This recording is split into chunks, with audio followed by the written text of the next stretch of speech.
Hello friends, welcome to Shikshan classes YouTube channel. I hope you all are well. आज हम बात करेंगे railway GDC questions paper जो कि आरआरसी चेन्नई यानी सदर्न रेलवे से है। और कुछ दिन पहले आरआरसी चेन्नई के द्वारा जीडीसी एग्ज़ाम कंडक्ट किया गया था जो कि JE ALP technician and goods guard यानी ट्रेन मैनेजर्स के पोस्ट के लिए था। और यह एग्ज़ाम 10 जून 2024 से 21 जून 2024 तक चला था। आज इसी एग्ज़ाम से संबंधित क्वेश्चंस पेपर पर डिस्कस करेंगे जो कि विभिन्न रेलवे जोनों द्वारा आगामी होने वाले जीडीसी एग्ज़ाम में लाभकारी होगा। इस क्वेश्चंस पेपर के एनालिसिस के थ्रू आप आगामी होने वाले जीडीसी एग्ज़ाम के क्वेश्चन पेपर का लेवल, पूछे जाने वाले प्रश्नों का पैटर्न और किस किस टॉपिक से क्वेश्चंस आने की संभावना होगी या इन क्वेश्चंस का सिलेबस क्या होगा वो आप अनुमान लगा सकते हैं। अतः आप जितने भी रेलवे जीडीसी के लिए एलिजिबल रेलवे एम्प्लॉयज़ है वो इस वीडियो को ज़रूर देखें जिससे कि आपके आगे होने वाले एग्ज़ाम्स की तैयारी में हेल्पफुल होगी। तो चलिए डिस्कस करते हैं आरआरबी चेन्नई के द्वारा आयोजित जीडीसी एग्ज़ाम के क्वेश्चंस पेपर पर जो कि गुड्स गार्ड यानी ट्रेन मैनेजर्स का क्वेश्चन पेपर है और यह 21 जून 2024 को कंडक्ट किया गया था। जैसा कि आप देख सकते हैं गुड्स गार्ड जीडीसी एग्ज़ाम में नंबर ऑफ क्वेश्चंस जो है 100 पूछे गए हैं। अतः बारी बारी से क्वेश्चंस एनालिसिस देखते चलेंगे। इसमें 1 से 40 नंबर तक general knowledge and current affairs से रिलेटेड क्वेश्चंस है और 41 से 100 तक मैथ एंड रीजनिंग से रिलेटेड क्वेश्चंस पूछे गए हैं। हम यहाँ 41 से 100 तक के क्वेश्चंस का एनालिसिस करेंगे जो कि मैथ एंड रीजनिंग से होगा। तो पहला क्वेश्चन है the council of ministers is collectively responsible to the, यानी कि मंत्रिपरिषद सामूहिक रूप से किसके प्रति उत्तरदायी है, तो लोकसभा के प्रति उत्तरदायी है। क्वेश्चन नंबर 2 है Hayavadana is a play written by, Hayavadana एक नाटक है जो किसके द्वारा लिखा गया है, गिरीश कर्नाड के द्वारा लिखा गया है। क्वेश्चन नंबर 3 है the arrival of Vasco da Gama in Calicut was in, यानी वास्को ड गामा जो है कैलिकट में कब पहुंचा था, तो 1498 ईस्वी में पहुंचा था। क्वेश्चन नंबर 4 है Asian games are held once in every, Asian games जो है एक बार में कितने साल के बाद आयोजित होता है, यानी कि कितने साल के बाद एशियन गेम्स आयोजित होता है, तो 4 साल के बाद आयोजित होता है।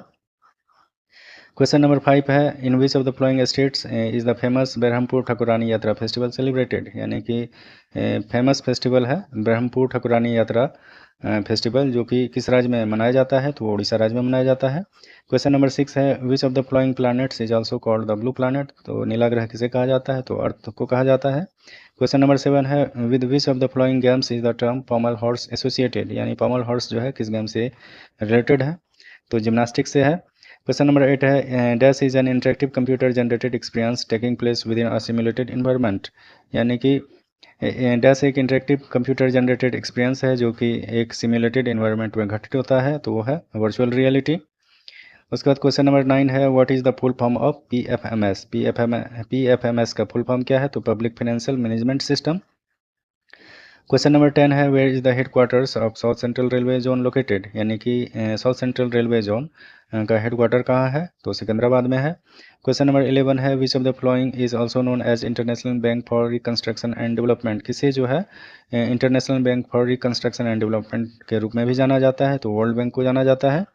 उसके बाद क्वेश्चन नंबर 12 है which of the following taxes is levied by the union and collected and appropriated by the states, निम्नलिखित में से कौन सा कर संघ द्वारा लगाया जाता है तथा राज्यों द्वारा कलेक्ट और विनियोजित किया जाता है, तो स्टाम्प ड्यूटी।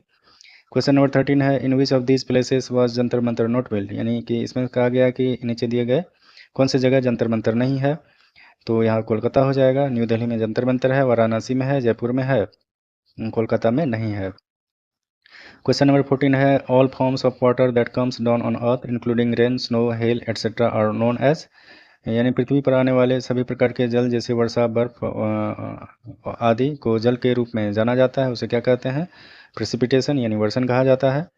उसके बाद क्वेश्चन नंबर 15 है सुकन्या समृद्धि योजना क्या है, तो सुकन्या समृद्धि योजना है और small deposit savings scheme to promote the welfare of girl children and ensure them a secure future, यानी कि बालिकाओं के कल्याण को बढ़ावा देने और उन्हें सुरक्षित भविष्य सुनिश्चित करने के लिए एक छोटी क्या है जमा बचत योजना है।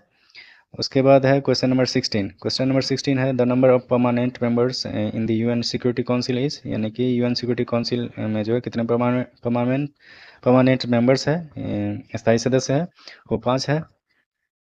क्वेश्चन नंबर 17 है in which Tamil newspaper did Subramania Bharati work as a sub editor, यानी कि सुब्रमण्य भारती ने किस तमिल समाचार पत्र में सब एडिटर के रूप में काम किया है, तो स्वदेश मित्रन। क्वेश्चन नंबर 18 है who is the first Indian commander in chief of Indian army in independent India, यानी स्वतंत्र भारत में जो है first commander in chief of Indian army कौन है, के एम करियप्पा है। Question number 19, the international court of justice was established in the year, यानी कि आईसीजे का जो स्थापना कब किया गया था, तो 1945 में किया गया है।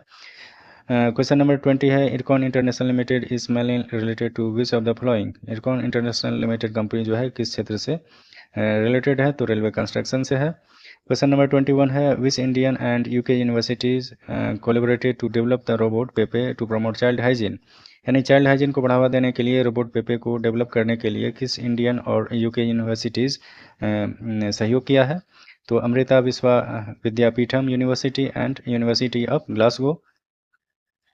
उसके बाद क्वेश्चन नंबर 22 है, name of the headquarters of the Indian bureau of mines. Indian bureau of mines का जो मुख्यालय कहाँ है, तो नागपुर में है। क्वेश्चन नंबर 23 है, which scheme has been launched by the union government for promoting solar farming. कह रहा है कि कौन सा स्कीम जो है यूनियन गवर्नमेंट ने लॉन्च किया है जो कि सोलर फार्मिंग को प्रमोट करने के लिए है, तो किसान ऊर्जा सुरक्षा एवं उत्थान महाअभियान यानी कि कुसुम योजना। उसके बाद क्वेश्चन नंबर 24 है, which of the following is air or method of storing image information using the image compression algorithm, यानी कि इसमें से जो है कौन सा जो है मेथड स्टोरिंग इमेज इंफॉर्मेशन के लिए उपयोग किया जाता है, जो कि इमेज कंप्रेशन एल्गोरिथम से है, वो है both JPEG and GIF. Question number 25 है, mugger is species of dash found in lakes and marshes in the Indian subcontinent, यानी कि मगर एक प्रजाति है जो भारतीय उपमहाद्वीप में झीलों और मार्सेस यानी दलदलों में पाई जाती है, तो वो क्रोकोडाइल हो जाएगा। क्वेश्चन नंबर 26 है, serious poisoning of well water by dash usually occurs by accident during the handling of chemicals, यानी कुएं के पानी में पॉइजनिंग होता है वह आमतौर पर केमिकल्स के द्वारा दुर्घटना होती है, तो किसके कारण होता है, तो पेस्टिसाइड्स के कारण होता है, यानी पेस्टिसाइड मीन्स कीटनाशक के कारण।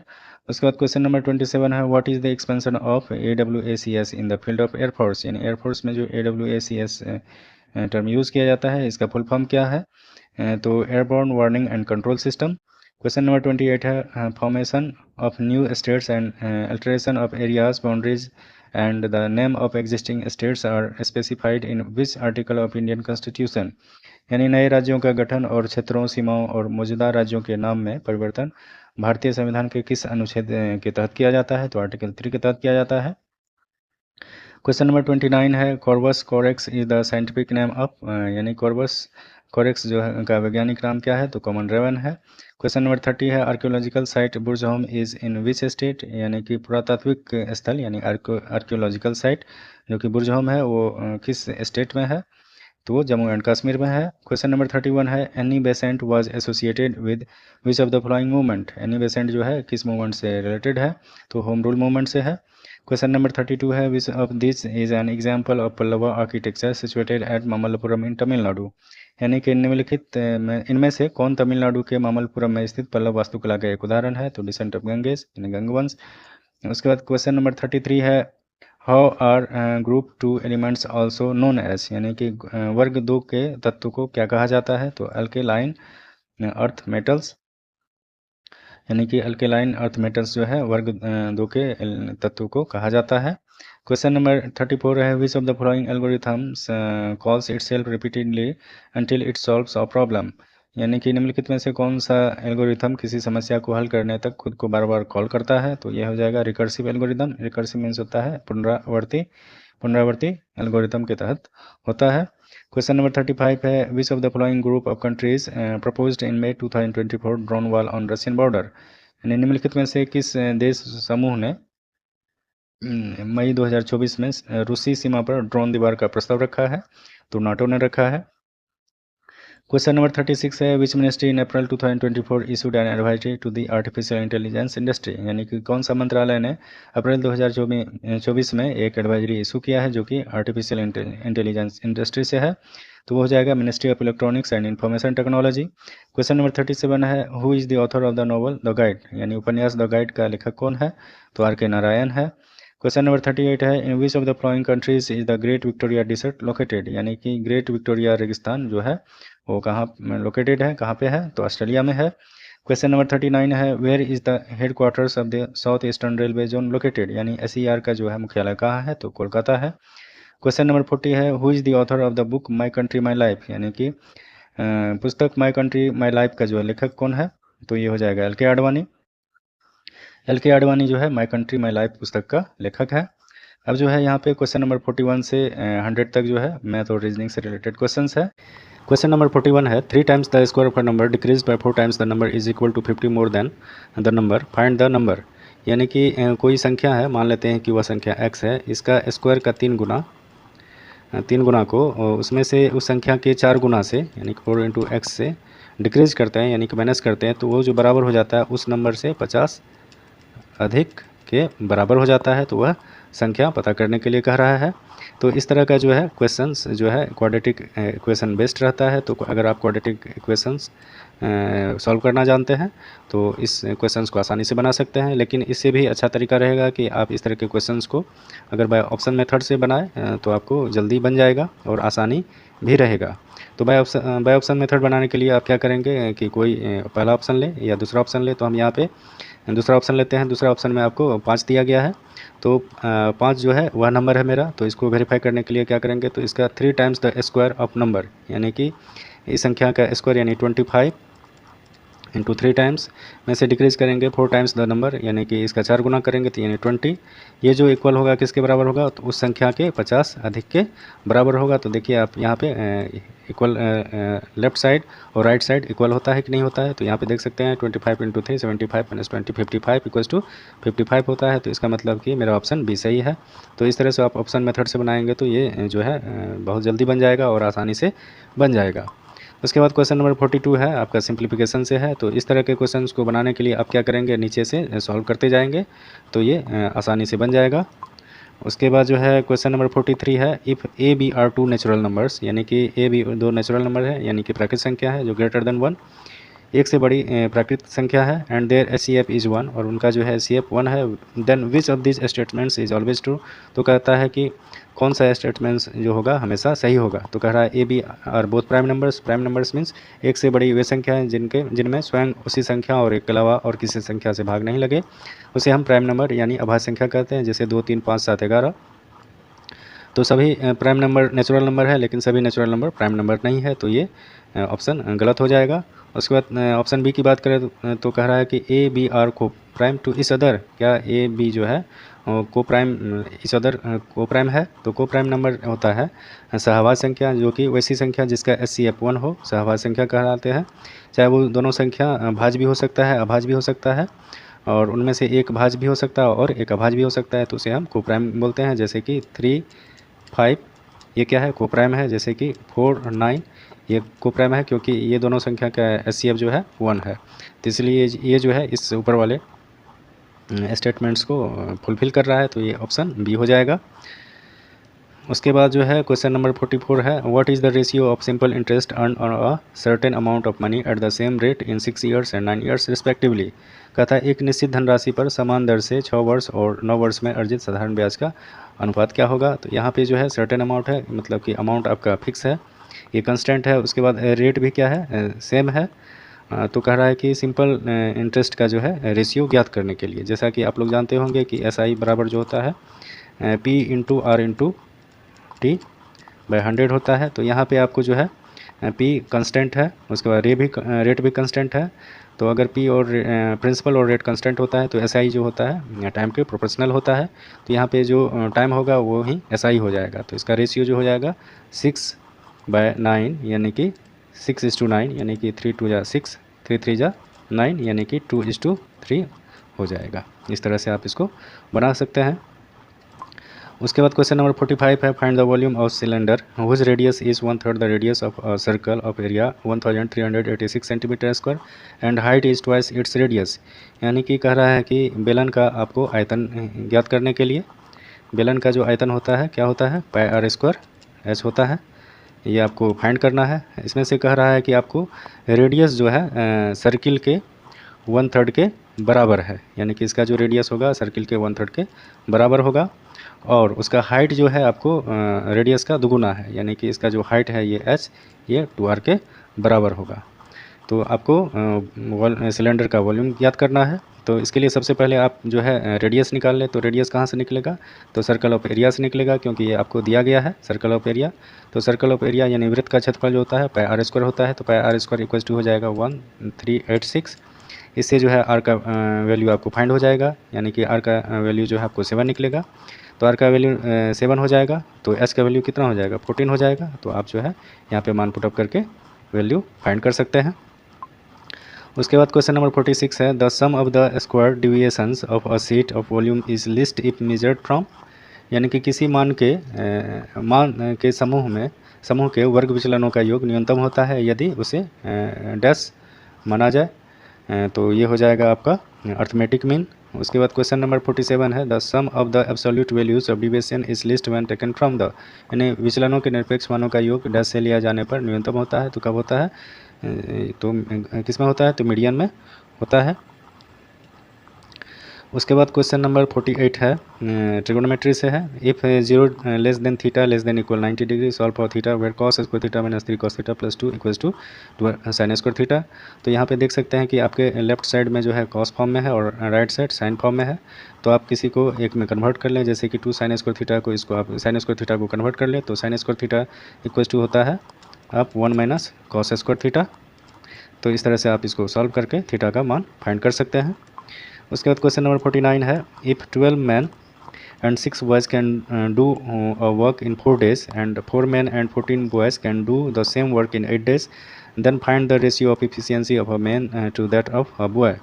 यानी कि कह रहा है कि 12 आदमी और 6 लड़के किसी काम को 4 दिन में करते हैं, और वही काम को 4 आदमी और 14 लड़के जो है 8 दिन में करते हैं। तो कहता है कि इन मैन और बॉय के एफिशिएंसी का रेशियो क्या होगा। तो दोनों टर्म में जो है वर्क जो है क्या होगा, बराबर होगा, यानी कि काम जो है समान है। तो यानी कि 12 मैन और 6 बॉयज़ जो है 4 दिन में काम करते हैं। तो जैसा कि आप लोग जानते होंगे, वर्क इक्वल्स टू होता है एफिशिएंसी इनटू टाइम। तो आपका ये जो है 12 आदमी और 6 लड़के ये एफिशिएंसी हो गया, और इसके टाइम यानी कि 4 दिन लगता है, गुना कर दिए तो ये मेरा वर्क निकल गया। ये जो है बराबर किसके बराबर है, 4 man plus and 14 boys into 8 के बराबर हो जाएगा। तो इसको आप सॉल्व करेंगे तो मैन इज़ टू बॉय का रेशियो निकल जाएगा, जो कि आपको क्या होगा, 11:2 हो जाएगा। तो इस तरह से आप इसको फाइंड कर सकते हैं। उसके बाद क्वेश्चन नंबर 50 है, the difference between compound interest and simple interest on a certain sum in a certain sum in 2 years is rupees 200.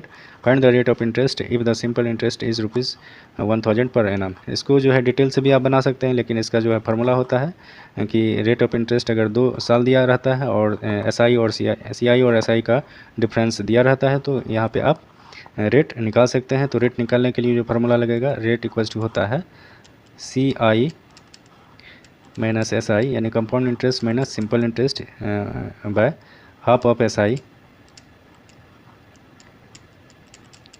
Into 100 होता है। तो इस पर आप वैल्यू पुट कर लें। यहाँ पे दिया गया है CI compound interest and simple interest का जो है डिफरेंस आपको 200 दिया गया है। तो यहाँ हो जाएगा 200 बाय हाफ ऑफ SI। तो हाफ ऑफ SI जो है ये पर एनम है, 1 साल का है, तो 2 साल का 2000 हो जाएगा। तो इसका हाफ क्या हो जाएगा, 1000 हो जाएगा। तो 1000 इंटू 100, तो यहाँ पे ये कट गया, ये भी कट गया। तो यहाँ पे आपका जो है रेट ऑफ इंटरेस्ट कितना हो गया, 20% हो गया।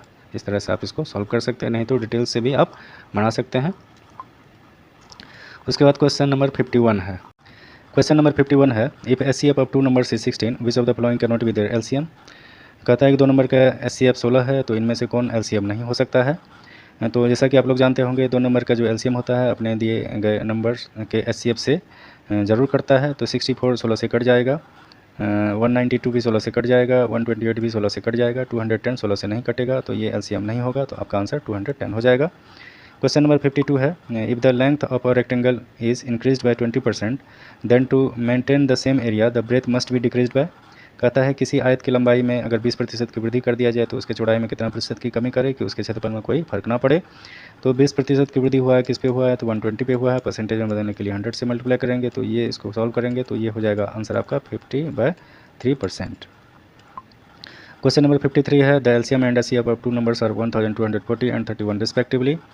How many such numbers are possible which number pair has the smaller sum. कहता है 2 नंबर्स का LCM और SCF आपको दिया गया है, कितना नंबर पॉसिबल हो सकता है और which number pair has the smaller sum. जैसा कि आप लोग जानते होंगे कि 2 नंबर का जो मल्टीप्लिकेशन होता है यानी दो नंबर का जो प्रोडक्ट होता है अपने नंबर्स के एलसीएम, यानी कि दिए गए नंबर्स के एलसीएम और एचसीएफ के प्रोडक्ट के बराबर होता है। और ये भी जानते होंगे कि एचसीएफ जो होता है कॉमन फैक्टर होता है, तो इस अनुसार से जो नंबर्स जो हो जाएगा 31x और 31y हो जाएगा।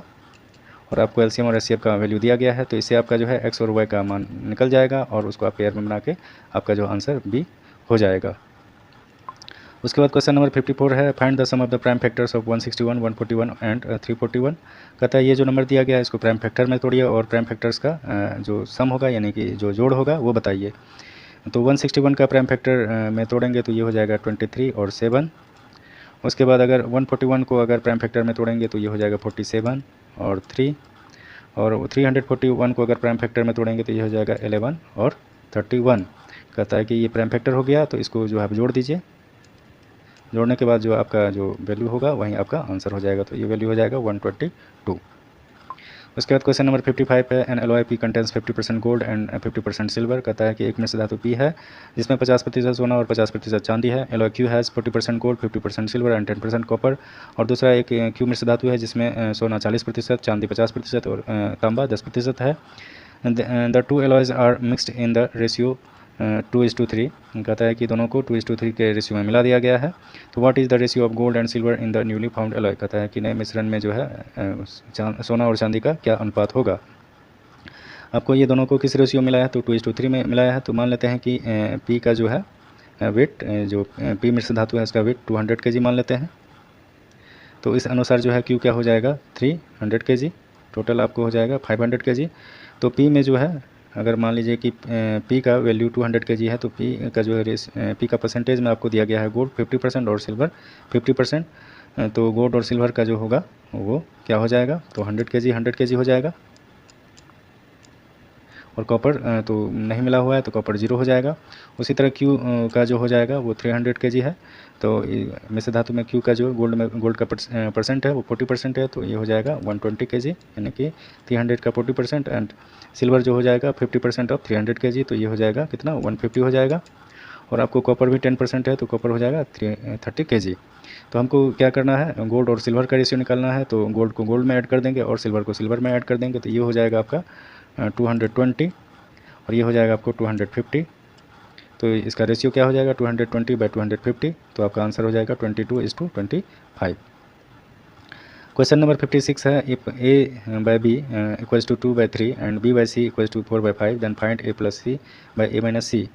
तो यहाँ पे a b और c का जो है रेशियो निकाल लीजिए। तो जैसे कि a:b बराबर हो जाएगा ये 2:3 जैसा कि दिया गया है, और b:c बराबर हो जाएगा 4:5। तो इसका जो कंटिन्यू रेशियो हो जाएगा a:b:c इक्वल्स टू हो जाएगा 4 × 2 8। ये हो जाएगा b का हो जाएगा 4 × 3 12 और c का जो हो जाएगा 3 × 5 15। देन जो है फाइंड वैल्यू को फाइंड कीजिए। तो a + c क्या हो जाएगा, a + c का वैल्यू है 8 + 15 इन 23 बाय a - c। तो a - c 8 - से 15, तो ये हो जाएगा -7। तो आपका आंसर जो हो जाएगा b हो जाएगा -23/7। उसी तरह क्वेश्चन नंबर 57 है, सिंप्लीफाई दिस। तो ये जो है आपको फार्मूला पे बेस्ड है। तो ये a + b का whole square minus a - b का होल स्क्वायर कि फार्मूला पे बेस्ड है। जो a + b का whole square minus a - b का होल स्क्वायर जो होता है 4ab के बराबर होता है। तो ये भी नीचे आपको 4ab के फॉर्म में है, तो ये कट जाएगा, तो आंसर आपका 1 हो जाएगा।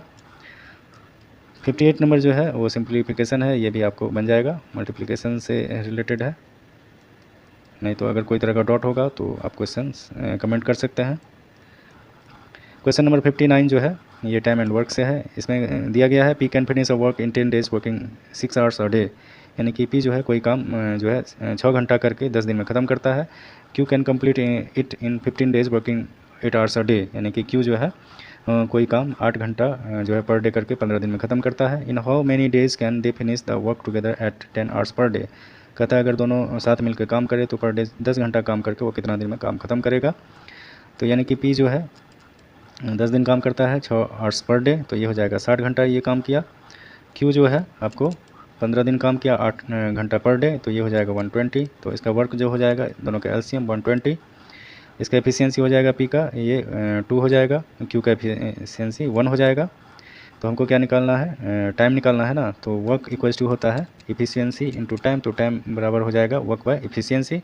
तो वर्क है 120, तो इफ़िशियंसी कितना हो जाएगा 2 + 1 यानी 3, और जो है 10 घंटा पर डे काम करता है तो 10 से मल्टीप्लाई कर दिए, तो ये जो हो जाएगा आपका 4 डेज आंसर हो जाएगा। क्वेश्चन नंबर 60 है, in an examination of 5 subjects all with the same maximum marks a candidate score 60% in the aggregate and marks in the ratio of 5:4:4:4:3 in the individual subjects. What was his highest percentage of marks in any subject. यानी कि कोई examination में 5 subjects है जिसका कि maximum marks जो है समान है, और किसी कैंडिडेट को 60% एग्रीगेट मार्क्स आया है और उसका इंडिविजुअल सब्जेक्ट का जो है मार्क्स का रेशियो दिया गया है। कहता है कि हाईएस्ट परसेंटेज ऑफ मार्क्स जो है कोई सब्जेक्ट में क्या होगा। तो मान लेते हैं कोई सब्जेक्ट में जो है 100 हाईएस्ट मार्क्स है, तो टोटल सब्जेक्ट 5 है, तो टोटल मार्क्स कितना हो जाएगा 500 हो जाएगा। तो 500 का जो है 60% मार्क्स लाया है, 500 का 60%, तो ये कितना हो जाएगा 300 मार्क्स ऑब्टेन किया है। 300 मार्क्स ऑब्टेन किया है, लेकिन रेशियो में कितना किया है, तो रेशियो में जो है आपको इतना किया है, यानी कि 20 यूनिट किया है, तो यानी 20 यूनिट इक्वल्स टू 300 हो जाएगा। 1 यूनिट इक्वल्स टू क्या हो जाएगा 15 हो जाएगा। तो यहाँ पे जिसका रेशियो बड़ा होगा परसेंटेज भी उसका बड़ा होगा, तो सबसे बड़ा रेशियो किसका है 5 है, तो ये हो जाएगा आपका 75 हाईएस्ट मार्क्स हो जाएगा। तो परसेंटेज क्या हो जाएगा, तो मैक्सिमम जो है परसेंटेज, मैक्सिमम मार्क्स कितना 100 है, तो परसेंटेज में बदलने के लिए 100 से मल्टीप्लाई कीजिए तो 75% आंसर हो जाएगा। उसके बाद क्वेश्चन नंबर 61 है, if x² + kx + k = 0 has repeated roots then the value of k will satisfy. यानी कि ये जो आपको इक्वेशन दिया गया है, यानी क्वाड्रेटिक इक्वेशन है, इसका रूट्स क्या है रिपीटेड है, रिपीटेड मीन्स बराबर है। Then the value of k will satisfy, तो k का वैल्यू कौन सा सेटिस्फाई करेगा। जैसा कि आप लोग जानते होंगे कि क्वाड्रेटिक इक्वेशन का जो फॉर्म होता है वो ax² + bx + c = 0 के फॉर्म में होता है। तो ये भी क्या है क्वाड्रेटिक इक्वेशन के फॉर्म में है। और रिपीटेड रूट्स यानी कि रूट्स इक्वल है, तो रूट्स कब इक्वल होता है, जब b² - 4ac = 0 होगा तो रूट्स इक्वल होगा। तो यहाँ पे आपका जो है ये इक्वेशन है, तो यहाँ पे a का वैल्यू कितना हो जाएगा 1, b का वैल्यू कितना हो जाएगा k, और c का वैल्यू कितना हो जाएगा, c का वैल्यू कितना हो जाएगा 0, यानी कि k हो जाएगा। तो इस पे आप पुटअप करके देख सकते हैं कि k का जो है कौन सा वैल्यू सेटिस्फाई करता है, तो यहाँ पे आपको आंसर हो जाएगा। क्वेश्चन नंबर 62 है, the sum of the length of the edges of a cube is equal to half of the perimeter of a square if the numerical value of the volume of the cube is equal to that of the area of the square then the length of one side of the square is क्या होगा। यानी कि आपको जो दिया गया है, एक घन के किनारों की लंबाई का योग एक वर्ग की परिधि के आधे के बराबर है। यदि घन के आयतन का संख्यात्मक मान वर्ग के क्षेत्रफल के बराबर है, तो वर्ग की एक भुजा का लंबाई क्या होगी। जैसा कि यहाँ पे दिया है कि एक घन का किनारा क्या होता है, घन में कितने किनारे होते हैं 12 किनारे होते हैं। मान लेते हैं कि घन का एक किनारा x है, तो टोटल घन का किनारा कितना हो जाएगा 12x हो जाएगा। 12x जो है ये बराबर किसके है, half the perimeter of square, यानी कि वर्ग की परिधि के आधे के बराबर है। तो वर्ग का जो परिधि क्या होता है 4 गुना भुजा होता है। मान लेते हैं वर्ग का भुजा a है, तो इसका जो है परिधि क्या हो जाएगा 4a हो जाएगा। तो इसका पेरीमीटर का आधा है, आधा कर दिए, तो ये हो जाएगा आपका a = इसको सॉल्व करेंगे तो ये हो जाएगा आपको 6x। उसके बाद नेक्स्ट है, if the numerical value of the volume of the cube, volume of cube क्या होता है भुजा क्यूब होता है। मान लेते हैं कि अगर उसका किनारा यानी साइड x है, तो इसका वॉल्यूम क्या हो जाएगा x3। कहता है कि इफ़ द न्यूमेरिकल वैल्यू यानी संख्यात्मक मान जो होगा क्यूब का वॉल्यूम और एरिया स्क्वायर के एरिया के बराबर है, यानी कि स्क्वायर का एरिया क्या हो जाएगा, अगर उसका साइड a है तो इसका एरिया हो जाएगा a² बराबर है। तो कहता है कि वर्ग की एक भुजा की लंबाई क्या होगी। तो यहाँ पे a का मान आप निकाला है कितना 6a, तो x³ = हो जाएगा a का मान हो जाएगा 6x का स्क्वायर, यानी कि 36x का स्क्वायर। तो x बराबर हो जाएगा आपको 36, देन x बराबर 36 हो जाएगा। तो x बराबर 36 हो जाएगा, तो a का वैल्यू निकल जाएगा। तो a का वैल्यू क्या है, a का वैल्यू है 6 × x, यानी कि 6 × 36 = 216 यूनिट्स हो जाएगा, ये आपका आंसर। उसके बाद क्वेश्चन नंबर 63 है two trains start moving towards each other when they are 200 metre apart if one train travels at the speed of 20 metre per second and other one at 30 metre per second then after how many seconds do they meet. कहता है कि दो trains जो है एक दूसरे के विपरीत स्टार्ट हुआ है, मतलब कि चल रही है, और जब वह एक दूसरे से 200 मीटर अपार्ट है। If one train travels at the speed 20 metres, कहता है कि एक ट्रेन का जो स्पीड है 20 मीटर्स है, दूसरा ट्रेन का 30 मीटर्स है, then after how many seconds do they meet, मतलब कि कितने सेकंड के बाद वो एक दूसरे से मिलेंगे। जैसा कि जानते होंगे कि डी बराबर क्या हो जाएगा, या एस बराबर होता है डी बाय टी, तो टी बराबर जो हो जाएगा वो हो जाएगा डी बाय एस। तो यहाँ पे डी का वैल्यू आपको 200 मीटर दिया गया है, एस का वैल्यू यानी कि स्पीड का वैल्यू जो हो जाएगा वो क्योंकि एक दूसरे के विपरीत जा रहा है तो इसका रिलेटिव वेलोसिटी निकलेगा, तो एक दूसरे के विपरीत है तो वेलोसिटी क्या हो जाएगा, ऐड हो जाता है, तो 20 + 30 ये 50 हो जाएगा। तो ये आपका आंसर क्या हो जाएगा 40, तो ये आंसर हो जाएगा आपका 40 सेकेंड। क्वेश्चन नंबर 64 है a dealer sells two scooters, one at a profit of 50% and other at a loss of 50%। The selling price of both scooters in the same as this, find the gain और loss in the transaction. कहता है कि एक dealer है जो कि दो scooters को सेल्स कर रहा है, बेच रहा है, एक पे 15% प्रॉफिट कमाया, दूसरा पे जो है 15% लॉस कमाया। कहता है the selling price of both scooters, यानी कि दोनों स्कूटर्स का जो है सेलिंग प्राइस समान है, तो फाइंड द गेन और लॉस इन द ट्रांजेक्शन, यानी कि अगर एक ही वस्तु पे प्रॉफिट और लॉस बराबर हो रहा है तो हमेशा लॉस ही होता है। तो ये होता है x² ऑफ x के बराबर होता है, तो 15 है तो 15 × 15 हो जाएगा 225/100, यानी कि 2.25% लॉस हो जाएगा। उसके बाद क्वेश्चन नंबर 65 है if you divide a given 2 digit number by the product of its digit we obtain 3 as a quotient and 9 as a remainder. If we subtract the product of the digit constituting the number from the square of the sum of its digit, we obtain the given number. Find the number। कहता है यदि हम किसी दी गई दो अंकों वाली संख्या को उसके अंकों के गुणनफल से भाग दे तो हमें भागफल के रूप में 3 और शेष के रूप में 9 प्राप्त होता है। यदि हम संख्या बनाने वाले अंकों के गुणनफल को बनाने वाली संख्याओं के गुणनफल के अंकों के योग के वर्ग से घटा दे तो हमें दी गई संख्या क्या होगा प्राप्त होती है। तो कहता है वह संख्या क्या होगा। तो इस तरह के क्वेश्चंस को जो है आप ऑप्शन से बनाएंगे तो जल्दी बन जाएगा। जैसे कि यदि हम किसी दी गई दो अंकों वाली संख्या को उसके अंकों के गुणनफल से भाग दे, यानी कि मान लेते हैं ये 63 आपका संख्या है, कहता है कि दो अंकों वाली संख्या को उसके अंकों के गुणनफल यानी कि इसके गुणनफल से भाग दे देते हैं, तो 18 से भाग देते हैं। तो 18 से भाग देते हैं तो 18 या 54 3 बार में लगेगा। उसके बाद जो है रिमाइंडर कितना बच जाएगा 9 बचेगा, ये सही है। उसके बाद फिर कहता है यदि हम संख्या बनाने वाले अंकों के गुणनफल को उसके यानी कि संख्या के बनाने वाले अंकों के गुणनफल कितना हो जाएगा 18 हो जाएगा। कहता है अंकों के योग के इसके योग यानी कि 36 के वर्ग के, तो 36 का वर्ग क्या होगा 81 हो जाएगा, को इसमें से घटा दे तो 81 में से 18 को घटा दे तो दी गई संख्या प्राप्त होती है। तो कितना प्राप्त होगी तो 63 प्राप्त होगी। तो कहता है संख्या याद करें, तो वो जो है मेरा संख्या 63 यहाँ पे वेरीफाई हो रहा है। तो इस तरह से ऑप्शन से आप जो है ये इस तरह के क्वेश्चंस को सॉल्व कर सकते हैं। क्वेश्चन नंबर 66 है the product of two fractions is 14/15 and their quotient is 35/24, find the greater fraction. कहता है कि दो फ्रैक्शंस दो भिन्न का जो है प्रोडक्ट गुणनफल 14/15 है एंड उसका जो है क्वेश्चन जो है 35/24 है, फाइंड द ग्रेटर वैल्यू, और कहता है कि बड़ा फ्रैक्शन का वैल्यू निकाले। तो मान लेते हैं कि दो प्रोडक्ट जो है x और y है, इसका जो है गुणनफल आपको दिया गया है 14/15 और इसका क्वेश्चन जो दिया गया है यानी कि x/y जो है ये 35/24 है। तो ग्रेटर फ्रैक्शन तो इसमें से किसी का वैल्यू आप निकाल सकते हैं पहले।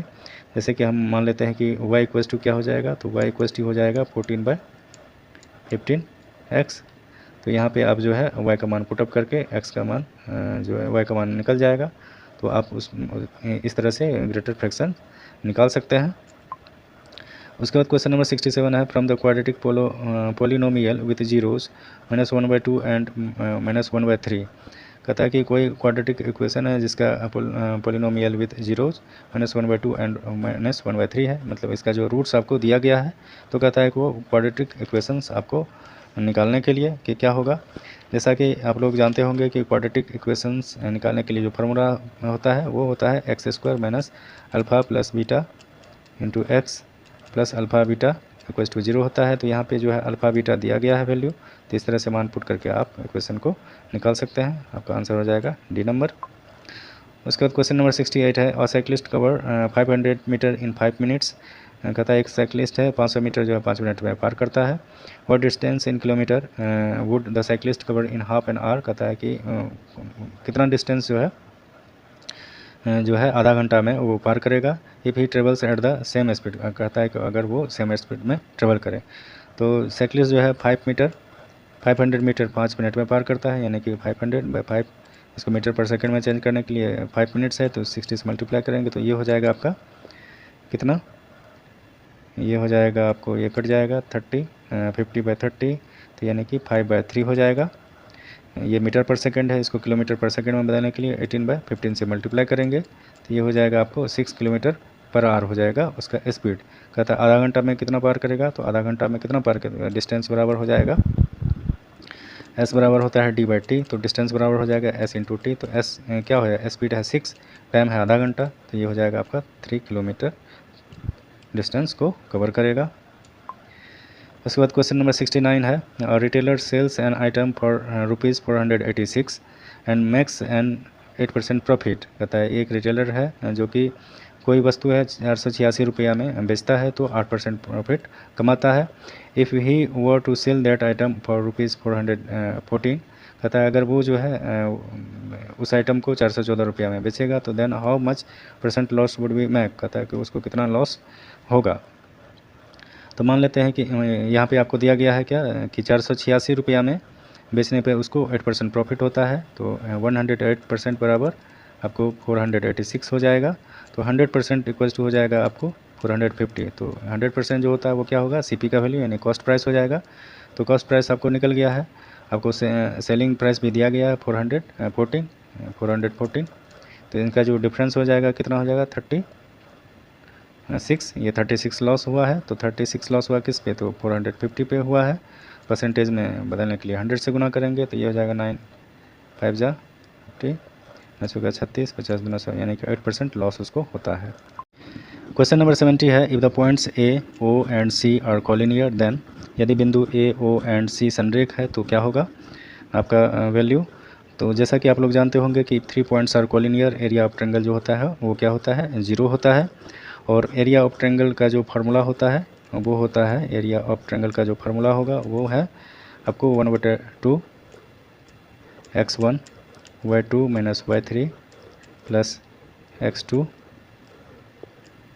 y3 - y1 plus x3 y1 - y2। ये आपको एरिया ऑफ ट्रायंगल का फार्मूला होता है। और आप जानते हैं कि 3 पॉइंट्स आर कोलिनियर है तो एरिया ऑफ ट्रायंगल जो है 0 होगा, तो इस फार्मूला के बराबर क्या हो जाएगा, 0 हो जाएगा। तो यहाँ पे आप x1 x2 x3 y1 y2 y3 का मान पुटअप करके इस प्रॉब्लम को सॉल्व कर सकते हैं। जैसे कि पॉइंट्स ए है, तो पॉइंट्स ए में जो है आपको दिया गया है 1 और 2, तो यहाँ पे पहला जो होगा x1 का वैल्यू होगा, दूसरा जो होगा y1 का वैल्यू होगा, उसी तरह o है, उसी तरह c है। तो इस तरह से आप जो है x1 x2 x3 y1 y2 y3 का वैल्यू पुटअप करके इस प्रॉब्लम को सॉल्व कर सकते हैं। उसके बाद क्वेश्चन नंबर 71 है, तो 71 से जो है आपका रीजनिंग का क्वेश्चंस दिया गया है। तो 71 में जो है आपका कोडिंग डिकोडिंग से रिलेटेड क्वेश्चंस है। जैसे कि दिल्ली को इतना लिखा जाता है तो मुंबई का कोडेड क्या होगा। जैसे डी से सी में आपको देख सकते हैं कि -1 हुआ है, ये जो है अल्फ़ाबेटिकल पोजीशन बेस्ड है। और ई से सी में जो है -2 हुआ है। उसके बाद एल से आई में जो है -3 के डिफर किया है। उसी तरह एच से डी में जो है -4 है, आई से डी में जो है -5 का डिफर है। तो उसी तरह से जो है यही फार्मूला को जो है बॉम्बे में पुटअप करके आपको इसका जो है कोडेड कर सकते हैं। तो इस तरह से आपका आंसर जो हो जाएगा बी हो जाएगा। क्वेश्चन नंबर 72 जो है, in the given figure the circle represents married man, यानी कि सर्किल जो है मैरिड मैन को यानी शादीशुदा को दिखाता है। ट्रायंगल जो है आपको रिप्रेजेंट्स वर्किंग मैन, ट्रायंगल जो है आपको काम करने वाला आदमी को दिखाता है, और रेक्टेंगल जो है रिप्रेजेंट्स एडल्ट्स, और रेक्टेंगल जो है वयस्क को दिखाता है।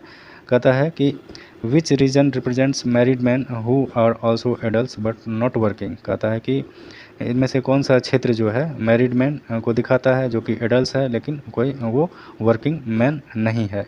तो इसमें से जो है वर्किंग मैन का कौन दिखाता है, ट्रायंगल दिखाता है। तो ट्रायंगल को छोड़ करके देखेंगे तो आपका जो है ये वाला पार्ट हम हाइड कर देंगे, तो बचेगा आपका क्या 471। तो इसमें से वो दिखाना है कि मैरिड मैन भी होना चाहिए और एडल्ट भी होना चाहिए, तो यहाँ पे आपको 7 आंसर हो जाएगा। उसके बाद क्वेश्चन नंबर 73 है, select a word from the given options that is different from the other words. यानी कि कहता है कि इनमें से जो है कौन सा जो है डिफरेंट है दिए गए वर्ड से। तो पहला है कफर है, चिता है, लेपर्ड है, एलिफेंट है। तो कफर भी ये भी क्या होता है, एक तरह का लाइन ही है। चिता तो जानते ही हैं, लेपर्ड भी जानते हैं, ये सब करने हॉर्स एनिमल्स है। और एलिफेंट जो है ये शाकाहारी जानवर है। तो ये इन तीनों से डिफर है, तो ये आपका आंसर हो जाएगा। यानी कि इस तरह के क्वेश्चंस को ओड मैन आउट कर सकते हैं। उसके बाद क्वेश्चन नंबर 74 जो है पजल से रिलेटेड है। इस तरह के क्वेश्चंस को बनाने में थोड़ा समय लगेगा, तो आप जो है इसको पहले सॉल्व कीजिए। जैसे कि read the following information carefully, ये जो इन्फॉर्मेशन दिया गया है इसको सही से सावधानीपूर्वक पढ़िए and answer the questions given below, और नीचे दिए गए क्वेश्चंस का आंसर दीजिए। कहता है कि 7 फ्रेंड्स है, 7 दोस्त है। Shiva, Amar, Senthil, Anand, Arun, Ajay and Manoj work at different places in India. कहता है कि 7 दोस्त हैं जो कि दिए गए नाम आप यहाँ देख सकते हैं, जो कि डिफरेंट प्लेसेस में काम करते हैं इंडिया के अलग अलग जगह पे, जैसे कि भोपाल है, न्यू दिल्ली है, पुणे है, कर्नाटक है, चेन्नई है, हैदराबाद है एंड केरला है। Not necessarily in the same order, और इस क्रम में नहीं है, कुछ क्रम इसका कुछ भी हो सकता है। They work for the branches of 3 organization, और ये जो है सभी अलग अलग 3 ऑर्गेनाइजेशन में काम करते हैं। जैसे कि पहला है विजन, स्काईलार्क और सोर्स 1 है, ये 3 को ऑर्गेनाइजेशन है। Not more than 3 and not less than 2 of them work in any of the organization. कहता है कि एक ऑर्गेनाइजेशन में जो है 3 से ज़्यादा फ्रेंड्स काम नहीं करते हैं और 2 से कम भी नहीं करते हैं। उसके बाद इसमें दिया गया है अरुण वर्क्स इन कर्नाटका, अरुण जो है कर्नाटका में काम करता है। Senthil works in Kerala and is in the same organization as Manoj only. कहता है कि सेंथिल जो है केरला में काम करता है और उस ऑर्गेनाइजेशन में काम करता है जहाँ सिर्फ मनोज काम करता है। The one who works in Pune does not work with skylark. कहता है कि वह जो पुणे में काम करता है वो स्काईलार्क के साथ वह जो पुणे में नहीं काम करता है वह स्काईलार्क में काम करता है। Amar works with Skylark, Amar जो है स्काईलार्क में काम करता है and is placed at Hyderabad, और वह हैदराबाद में पोस्टेड है। Anand neither works in New Delhi और नॉट पुणे, आनंद जो है ना ही दिल्ली में काम करता है ना ही पुणे में काम करता है। शिवा वर्क्स इन चेन्नई, शिवा जो है चेन्नई में काम करता है and is in the same organization as Arun, और जिस ऑर्गेनाइजेशन में अरुण काम करता है उसी के साथ शिवा भी काम करता है। Vision is the only organization with a branch in Karnataka, यानी कि विजन जो ऑर्गेनाइजेशन है उसका ब्रांच कहाँ है, कर्नाटका में है। तो ये आपका जो है इन्फॉर्मेशन है, इसके आधार पे आप इसको सही से जो है डेटा बना लीजिए और उसके अनुसार जो है आप दिए गए नीचे जो क्वेश्चंस है उसका आंसर दीजिए। इसको बनाने में थोड़ा टाइम लगेगा, तो आप इसको पहले ट्राई कीजिए, उसके बाद नेक्स्ट सेट्स में जो है इस तरह के क्वेश्चंस पे डिस्कस किया जाएगा। तो चलिए आगे बढ़ते हैं।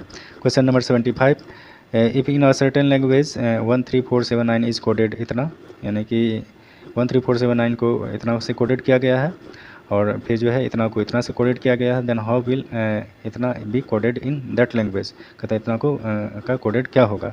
तो इस तरह के क्वेश्चंस का जो पोजीशन दिया गया है उस पोजीशन के अनुसार से यहाँ पे वैल्यू पुट कर दीजिए तो आंसर हो जाएगा। जैसे कि 1 का वैल्यू ए है, 3 का वैल्यू क्यू है, 4 का वैल्यू जो है आपको एफ है, उसके बाद 7 का वैल्यू जे है, 9 का वैल्यू एल है। तो उसी तरह से जो है आप यहाँ पे भी पुट कर सकते हैं। 3 का वैल्यू क्या है, 3 का वैल्यू क्यू है, उसके बाद 9 का वैल्यू क्या है, एल है। तो आप देखिए क्यू एल कहाँ पे है, तो आपका यहाँ पे क्वेश्चन ऑप्शन नंबर बी सही हो जाएगा।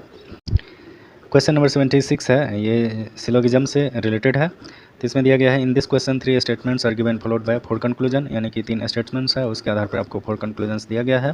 तो choose the conclusions which best fit logically, और वह कंक्लूजन को चूज़ कीजिए जो लॉजिकली बेस्ट फिट है, यानी कि लॉजिकली सही है। स्टेटमेंट्स है आपका सम बनानाज आर एप्पल्स, यानी कि कुछ केले जो है एप्पल है, यानी कि इस तरह के क्वेश्चंस को हम जो है वेन डायग्राम पे बनाएंगे तो अच्छा से बनेगा। उसके बाद some bananas are apple, all apples are tomatoes, सभी एप्पल्स जो है क्या टोमेटोज है। और सम पोटैटोज़ आर टोमेटोज़, और सम पोटैटोज़ आर क्या है, टोमेटोज़ है, यानी कि कुछ आलू जो है वो टमाटर है। तो अब जो है इसका कंक्लूजन क्या हो जाएगा, तो सम बनानाज आर टोमेटोज़, तो सम बनानाज आर टोमेटोज़ ये सही है। Some potatoes are banana, some potatoes are banana, ये दोनों में लिंक नहीं हो पा रहा है तो ये गलत है। Some apples are potatoes, some apples are potato, ये भी गलत है। सम एप्पल्स आर बनाना, कहता है कि सम एप्पल्स आर बनाना, ये सही है, तो हाँ सही है, ओवरलैप किया है। तो आपका जो कंक्लूजन 1 और 4 ये आपका सही हो जाएगा। तो नीचे जो है आपका आंसर सी, यानी ओनली कंक्लूजन्स 1 एंड 4 फॉलो। उसके बाद क्वेश्चन नंबर 77, ये भी जो है आपको पजल से रिलेटेड है, जैसा कि देख सकते हैं। Read the following information carefully and answer the questions given below, यानी 5 कोर्सेस है, anatomy, biotechnology, chemistry, physics and English, each 1 month duration, और सबका जो है 1 मंथ का कोर्स है, are to be taught from January to May, और सभी को जो है जनवरी से मई के तक पढ़ाया जाता है। 1 after the other taught not necessarily, और ये जरूरी नहीं कि जनवरी टू में जो है इसी अनुसार इसी क्रम में पढ़ाया जाए। इन the same order by lecturers, lecturers के द्वारा, लेक्चरर्स जो है वो कौन है, राज है, सुनील है, सोनू है, राम है एंड रानी है। उसके बाद कहता है कि राज टीचेज बायोटेक्नोलॉजी, राज जो है बायोटेक्नोलॉजी पढ़ाता है, but not in the month of April, और वह जो अप्रैल मंथ में नहीं पढ़ाता है और ना ही मई में पढ़ाता है। उसके बाद Sunil teaches courses anatomy, Sunil जो है एनाटॉमी पढ़ाता है और वो मार्च में पढ़ाता है, मार्च के महीना में पढ़ाता है। Sonu teaches in the month of January, Sonu जो है जनवरी में पढ़ाता है, लेकिन वो जो है केमिस्ट्री और फिजिक्स नहीं पढ़ाता है। तो ये जो है आपका डाटा दिया गया है, इसके आधार पे जो है आपको नीचे जो क्वेश्चंस है वो आपको देना है। कह रहा है which lecturers course immediately follow after biotechnology course, तो पहले इसको अच्छा से सॉल्व कर लीजिए, उसके आधार पे जो है आप क्वेश्चंस का आंसर दे सकते हैं। चलिए नेक्स्ट क्वेश्चन हम बढ़ते हैं, क्वेश्चन नंबर 78, जो कि आपको दिया गया है।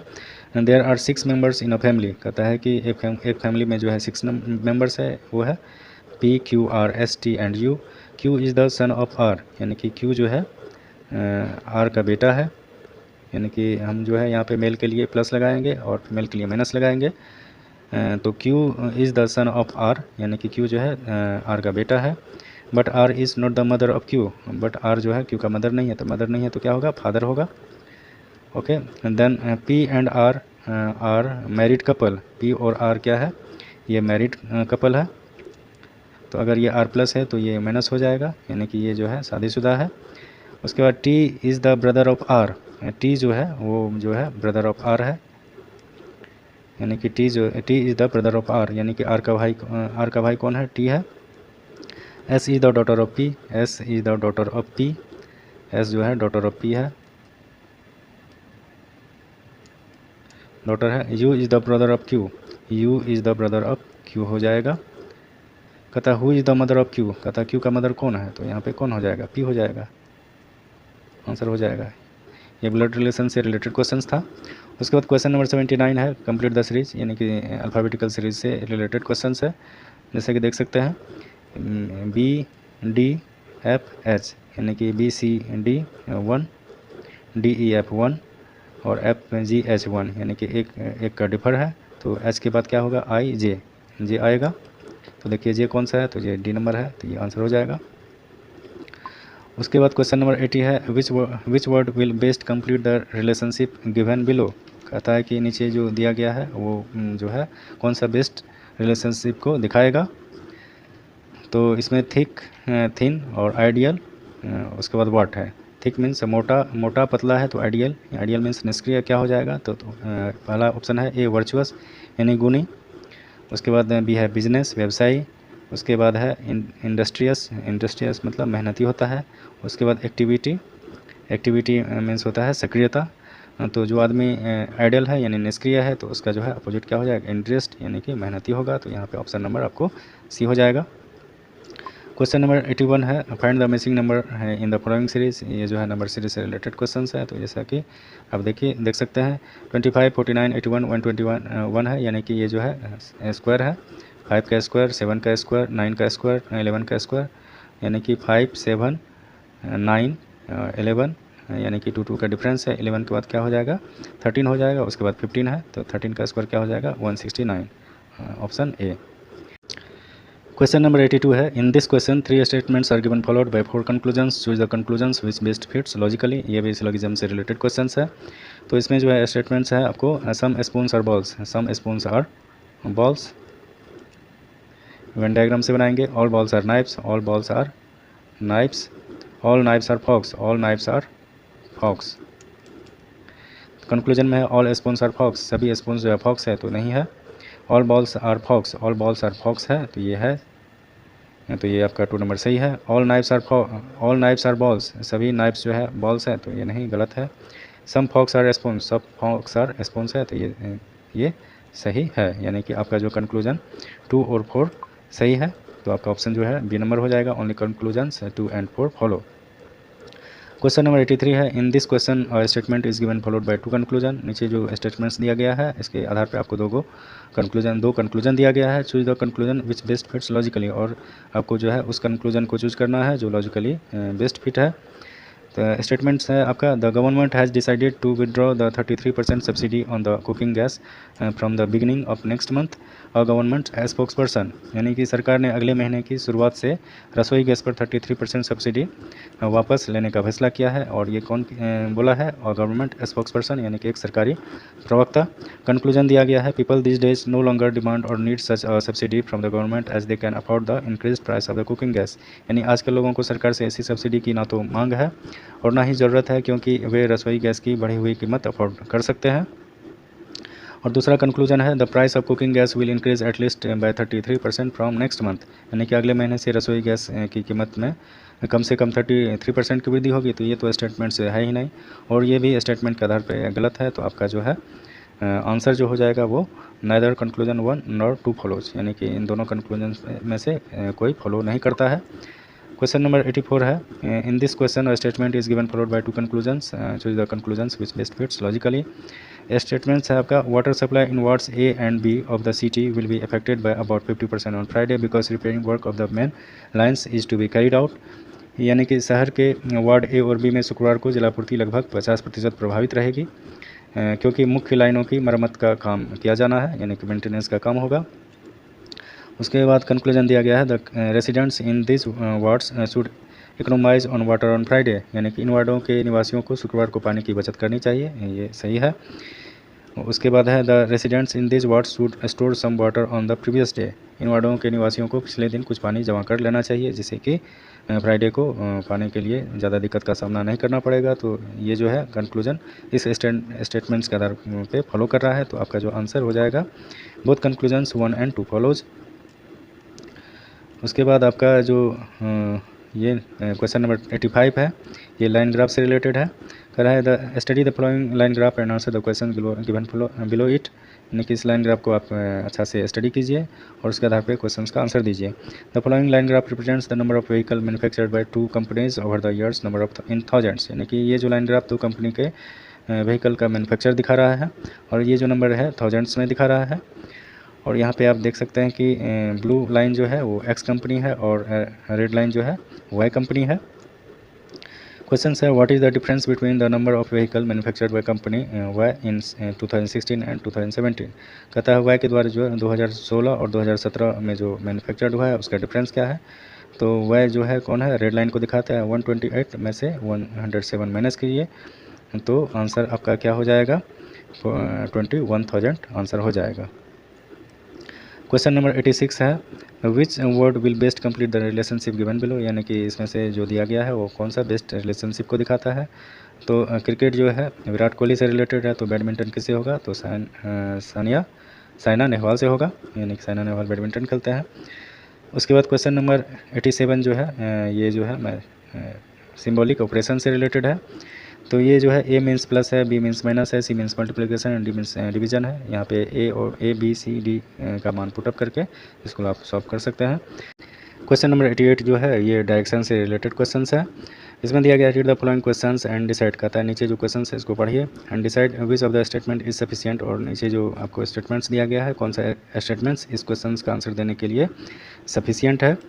तो क्वेश्चन है, in which direction is point O with respect to P, यानी कि पी के संबंध में ए का कौन सा डायरेक्शन है। तो सबसे पहले डायरेक्शन का जो होता है वो ऊपर एन होगा, उसके बाद ई होगा, उसके बाद एस और ये डब्ल्यू होगा, यानी कि उत्तर, पूरब, दक्षिण, पश्चिम। तो स्टेटमेंट्स है पहला, Q is to the west of P। Q जो है P के वेस्ट में है, Q जो है P के वेस्ट में है। And O is to the north of Q, और O जो है Q के नॉर्थ में है। तो यहाँ पे जो है आप देख सकते हैं P के रिस्पेक्ट में O का डायरेक्शन पता चल जाता है, तो ये स्टेटमेंट भी सही है। उसके बाद सेकंड स्टेटमेंट है C is to the north of P, यानी कि C जो है P के नॉर्थ में है। And O is to the west of C, और O जो है is to west of C, मतलब C के वेस्ट में है, C के वेस्ट में है, ये हो जाएगा। तो इसमें जो भी देख सकते हैं कि P के रिस्पेक्ट में O का डायरेक्शन पता चल जाता है, तो इसलिए जो है आपका आंसर जो हो जाएगा डी, अदर स्टेटमेंट 1 और 2 is sufficient to answer the questions. Question number 89 है, in a row 30 students, A is 13 from the left end, what is A rank from the right end. यानी कि किसी पंक्ति में जो है 30 स्टूडेंट्स है टोटल, कहता है A जो है 13 फ्रॉम द लेफ्ट एंड है, यानी कि A जो है बाएं से 13वां स्थान है। कहता है कि ये दाएं से कितना स्थान इसका हो जाएगा। तो आप रैंकिंग में जानते होंगे कि बाएं प्लस दाएं -1 इक्वल्स टू टोटल होता है। तो बाएं से 13 है प्लस दाएं मान लिया x है -1 इक्वल्स टू 30 है, तो x का वैल्यू जो हो जाएगा आपका कितना हो जाएगा, 18 हो जाएगा। उसके बाद क्वेश्चन नंबर 90 जो है ये मैथमेटिकल ऑपरेशन से है, तो ये जो है सिंबॉलिक ऑपरेशन के आधार पे आप इसको सॉल्व कर सकते हैं। जैसे कि डिवीज़न को माइनस, यानी कि भाग को माइनस, माइनस को प्लस, प्लस को plus means multiplication, and multiplication means division है, तो देन व्हाट द वैल्यू यहाँ पे पुट कर दीजिए, तो आंसर आपका हो जाएगा। क्वेश्चन नंबर 90 भी पजल है, तो इसमें से देख सकते हैं 8 persons D, L, M, J, P, U, C and T are sitting in a straight line, मतलब कि ये जो है आपका 8 व्यक्ति है जो कि स्ट्रेट लाइन में बैठे हुए हैं, but not necessarily in the same order, और ये जो है कोई ज़रूरी नहीं है कि ये इसी क्रम में बैठा हुआ हो। Such that some these persons are facing south, कुछ जो है व्यक्ति साउथ की तरफ देख रहे हैं और कुछ जो है नॉर्थ की तरफ देख रहे हैं।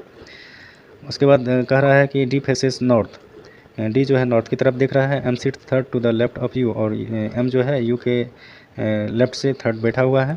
P seats third to the right of M, और P जो है M के दाएं से तीसरा स्थान पर बैठा हुआ है। J seats to the immediate right of P, और जो है J जो है P के जस्ट दाहिनी ओर बैठा हुआ है।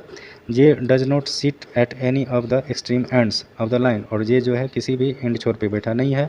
Only 1 person sits between C and L, और जो है एक पर्सन जो है C और सिर्फ एक पर्सन C और L के बीच बैठा हुआ है। P sits second to the left of P जो है C के बाईं ओर से दूसरा बैठा है।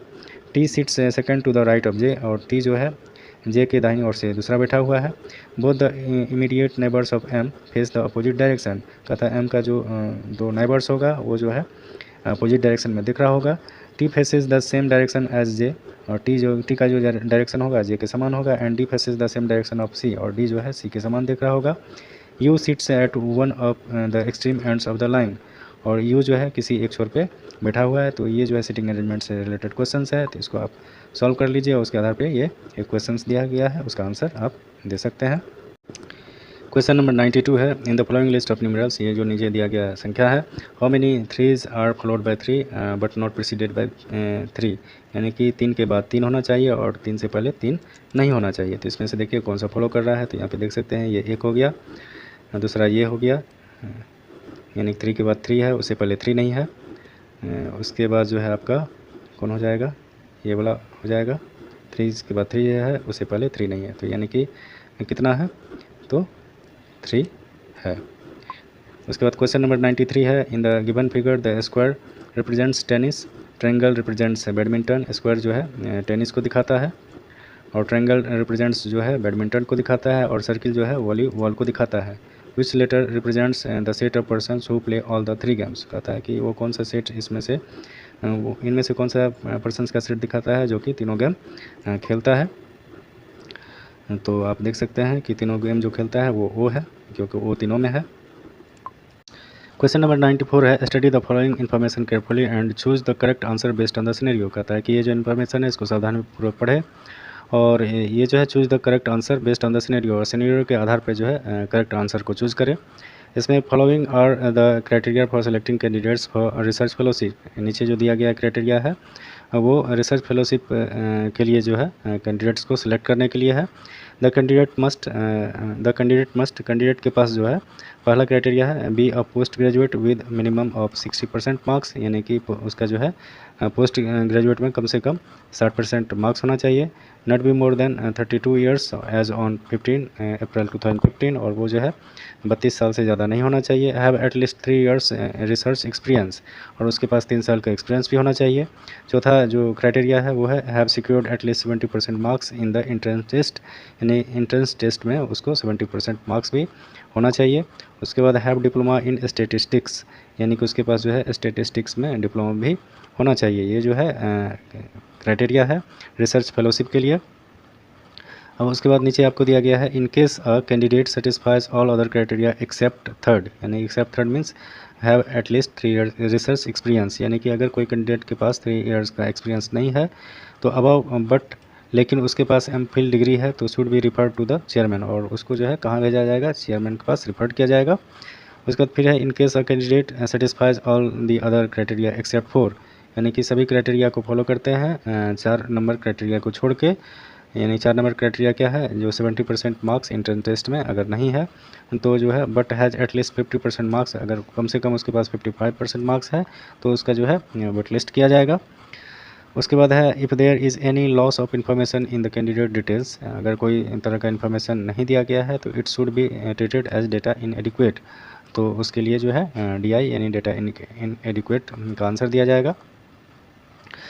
तो आपका सिनेरियो जो है ये है Navya has got diploma in statistics with 60% marks and post graduate with 75% marks, यानी कि नव्या के पास जो है डिप्लोमा है इन स्टैटिक्स में और उसमें 60% मार्क्स है, और पोस्ट ग्रेजुएशन में भी क्या है 70% मार्क्स है, यानी कि पहला क्राइटेरिया फॉलो कर रही है। Her date of birth is this, ये भी जो है क्राइटेरिया फॉलो कर रही है। She has got 1 year research experience, और इसके पास जो है 1 साल का ही एक्सपीरियंस है। She has secured 65% marks in the entrance exam, और जो है इसको जो एंट्रेंस एग्ज़ाम में भी 70% मार्क्स क्राइटेरिया में है, लेकिन इसको 65% मार्क्स है। तो ये जो है 2 क्राइटेरिया को फॉलो नहीं कर रही है, तो इसको जो है सेलेक्ट नहीं किया जाएगा। तो आंसर हो जाएगा the candidates is not be selected. Question number 95 है select the pair of words from the given options that represents relationship similar to the one expressed in the following pair of words, यानी दिए गए विकल्पों में से शब्दों के उस युग्म का चयन करें जो निम्नलिखित शब्दों के युग्म में व्यक्त रिलेशन के समान ही रिलेशनशिप को दर्शाता है। जैसे कमेंट्स और मटीरियल्स में जो रिलेशनशिप है वो दिए गए ऑप्शंस के किसी एक पेयर ऑफ वर्ड्स में रिलेशनशिप को दर्शाता होगा, तो वो आपको आंसर चूज करना है। तो कमेंट्स मीन्स होता है धूमकेतु, मटीरियल्स मीन्स होता है उल्का पिंड, यानी कि जिस तरह से धूमकेतु और उल्का पिंड में रिलेशंस है उसी तरह से दिए गए कोई एक ऑप्शंस में उस तरह का रिलेशनशिप्स है, उसको चूज करना है। तो यहाँ पे डी नंबर जो ऑप्शंस है मंकी और चिंपैंजी में उस तरह का रिलेशनशिप है, तो आंसर आपका डी हो जाएगा। उसके बाद है next question number 96 study the following information carefully and answer the question given below, यानी कि ये जो इन्फॉर्मेशन है इसको सावधानीपूर्वक पढ़ना है, स्टडी करना है और इसी के आधार पर जो है आपको नीचे दिए गए क्वेश्चन के आंसर्स देना है। उसके बाद है following are the criteria for selecting a marketing officer by a company, यानी किसी कंपनी के लिए जो एक मार्केटिंग ऑफिसर का चुनाव करना है उसके लिए जो है क्राइटेरिया आपको दिया गया है। द कैंडिडेट मस्ट, यानी कैंडिडेट के पास जो है पहला है be holding an engineering degree with at least 50% marks, यानी कि उसके पास जो है इंजीनियरिंग की डिग्री एटलीस्ट 50% मार्क्स के साथ होना चाहिए। है पास्ट रिटन एग्जामिनेशन जो है में कम से कम 65% मार्क्स होना चाहिए।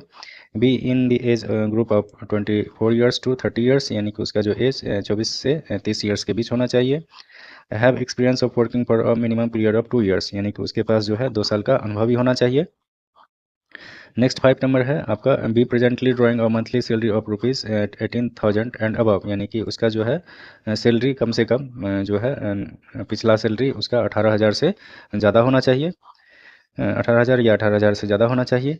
उसके बाद आपका कंडीशन है क्या, in case candidate satisfies all the other criteria except 2, यानी कि सभी क्राइटेरिया को फॉलो करता है सिर्फ क्राइटेरिया 2 नंबर को छोड़ के, तो but has secure 75% marks in engineering degree, अगर उसके पास जो है इंजीनियरिंग डिग्री में 75% मार्क्स है तो हिज या her case is to be refer to the manager, और तो उसका केस जो है मैनेजर को रिफर किया जाएगा। उसके बाद यहाँ पे है if there is any loss of information in the candidate details it should be treated as data inadequate, यानी कोई तरह का इन्फॉर्मेशन अगर नहीं दिया गया है, डिटेल्स नहीं है, तो उसको डाटा इनएडिक्वेट माना जाएगा।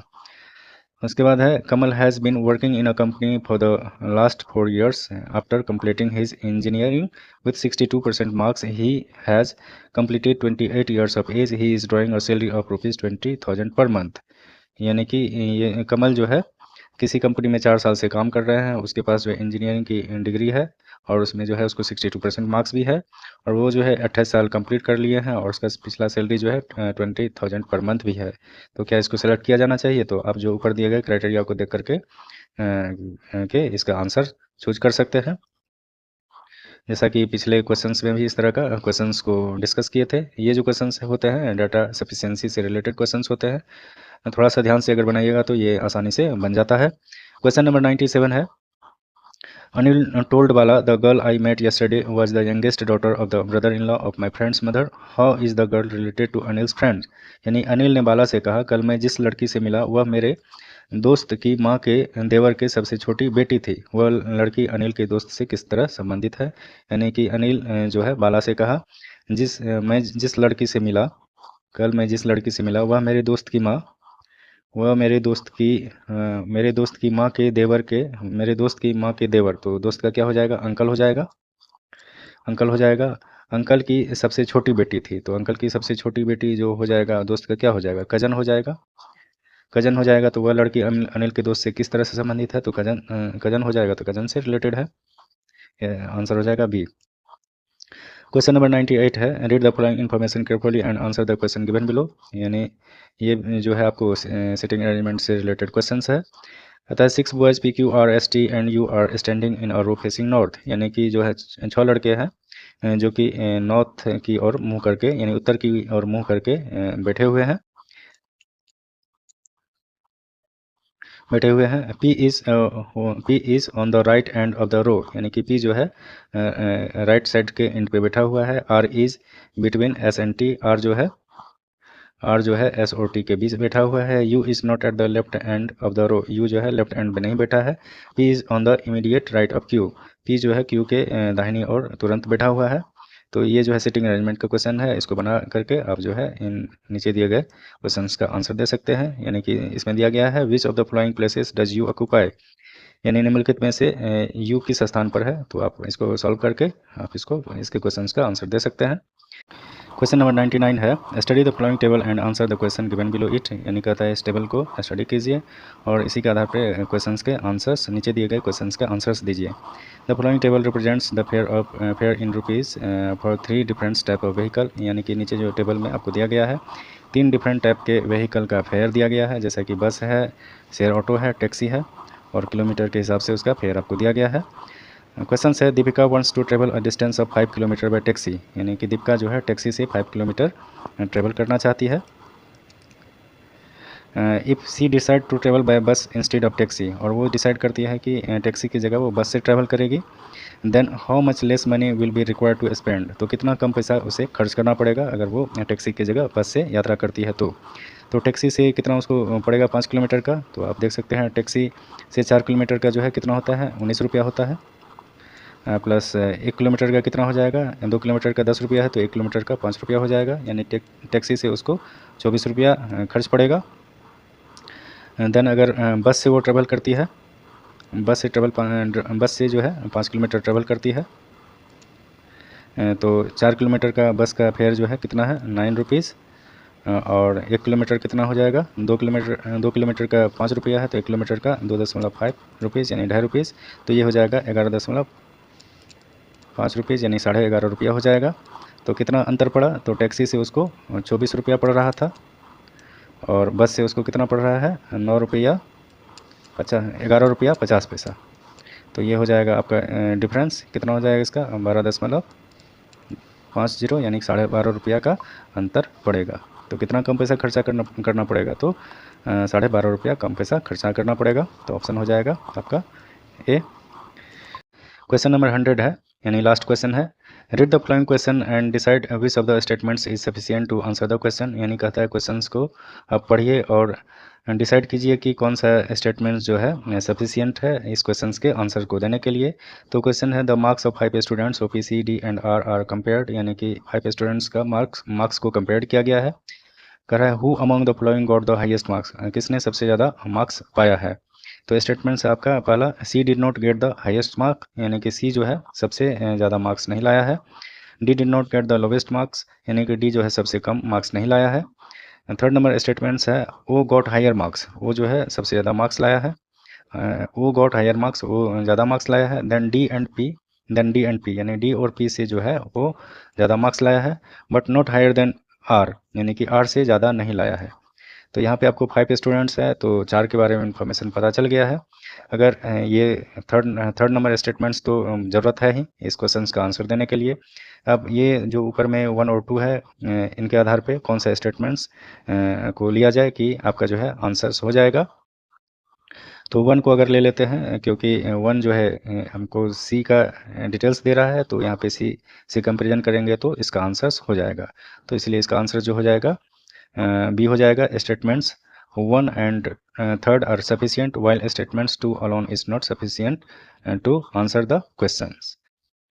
ओके फ्रेंड्स, यह वीडियो आरआरसी चेन्नई द्वारा आयोजित जीडीसी एग्जाम जो कि गुड्स गार्ड का क्वेश्चन पेपर पर डिस्कस किए, जो कि खास करके मैथ और रीजनिंग से रिलेटेड क्वेश्चंस था, उस पर डिस्कस किए। अगर फिर भी आपको ऊपर दिए गए किन्हीं क्वेश्चन से रिलेटेड कोई क्वेरी है या डाउट्स है तो आप कमेंट कर सकते हैं, या कोई आपके पास जानकारी है तो वो भी आप शेयर कर सकते हैं। ओके, तो बात करते हैं नेक्स्ट वीडियो में नए क्वेश्चन पेपर के साथ। तब तक बने रहे शिक्षण क्लासेस यूट्यूब चैनल के साथ। Thanks for watching this video.